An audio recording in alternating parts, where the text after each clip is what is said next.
नमस्कार दोस्तों, मैं advocate Vishnudhari Singh legal channel में आप सभी दर्शकों का स्वागत करता हूं। आज के वीडियो बनाने का टॉपिक है दोस्तों, क्या किसी संपत्ति की वसीयत करने से पहले उसमें अपने बाल बच्चों का पहले शेयर देना जरूरी है या जरूरी नहीं है। आइए दोस्तों, इसे हम ऑनरेबल सुप्रीम कोर्ट के जजमेंट से समझें। दोस्तों, सबसे पहले समझते हैं कि वसीयत है क्या।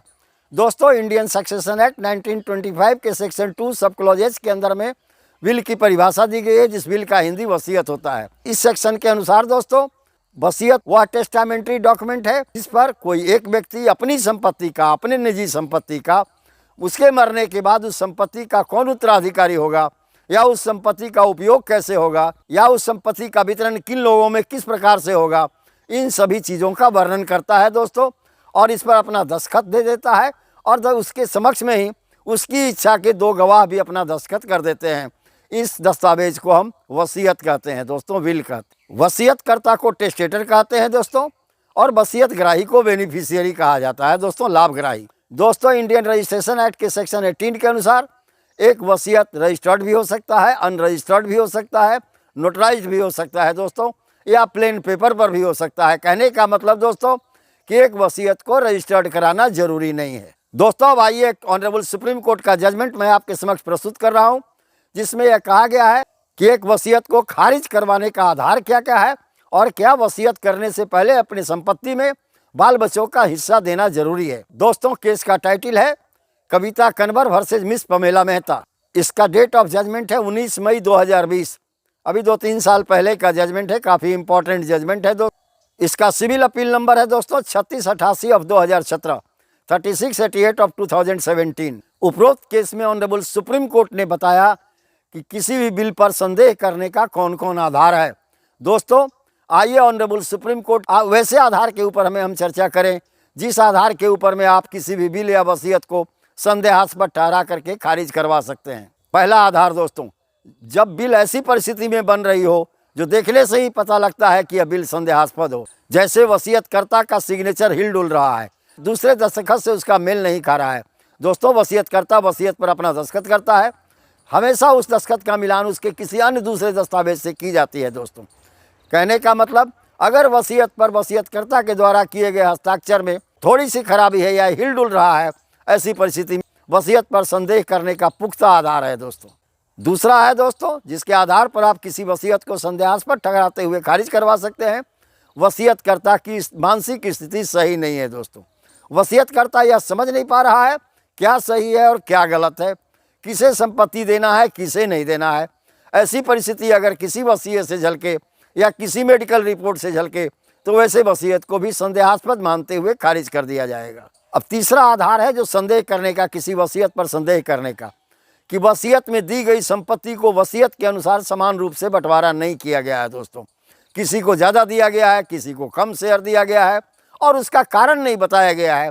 किसी को एकदम नहीं दिया गया है, यानी और उसका कारण नहीं बताया गया है कि हम इसको ज़्यादा क्यों दे रहे हैं, मैं इसे कम क्यों दे रहा हूँ, हम किसी को एकदम क्यों अपना इसमें से शेयर नहीं दिए।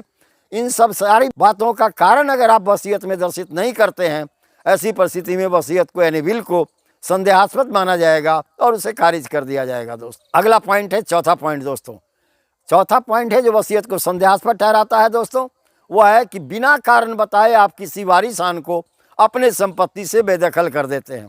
दोस्तों, संपत्ति से बेदखल करने का अधिकार पिता को है, लेकिन पिता उसका कारण बताएगा कि हम अपने इस पुत्र को संपत्ति से बेदखल क्यों किए। अगर कारण नहीं बताता है तो उसके द्वारा किए गए इस वसीयत को खारिज माना जाएगा।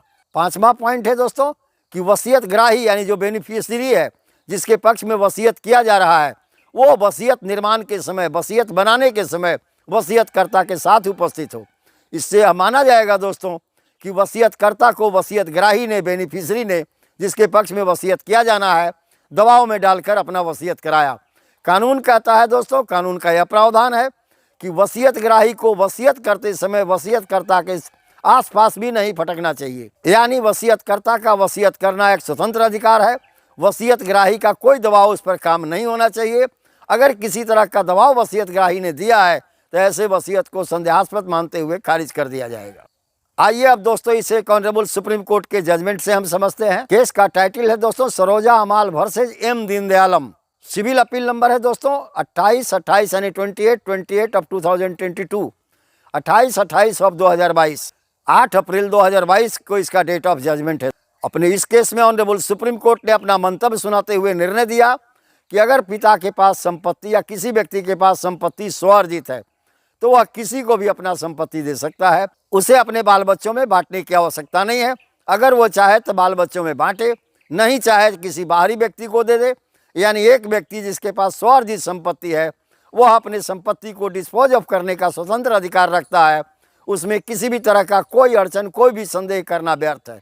अगर संपत्ति पैतृक हो, खानदानी हो, ऐसी परिस्थिति में अगर अब पिता उस सारी संपत्ति को किसी एक के नाम पर वसीयत कर देता है या किसी एक बाहरी को दे देता है या अपने बाल बच्चों में असमान वितरण के लिए वसीयत बनाता है तो यह संदेहास्पद मानते हुए खारिज कर दिया जाएगा।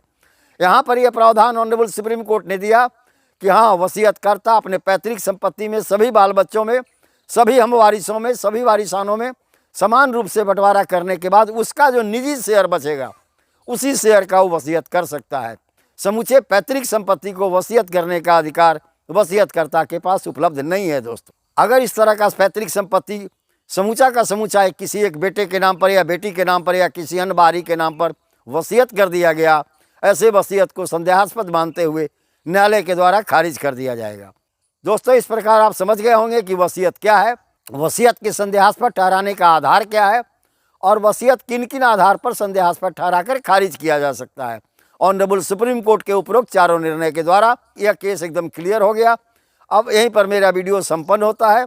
दोस्तों, अगर यह मेरा वीडियो आपको पसंद आया तो आप इसे लाइक करें, सब्सक्राइब करें, अपने साथियों को शेयर करें ताकि वो लोग भी इससे बेनिफिट उठाने के लिए नेट पर भी डाउनलोड करके इस जजमेंट को न्यायालय में प्रस्तुत करके अपना मुकदमा जीत सकें। धन्यवाद। अब विशेष अगले वीडियो में।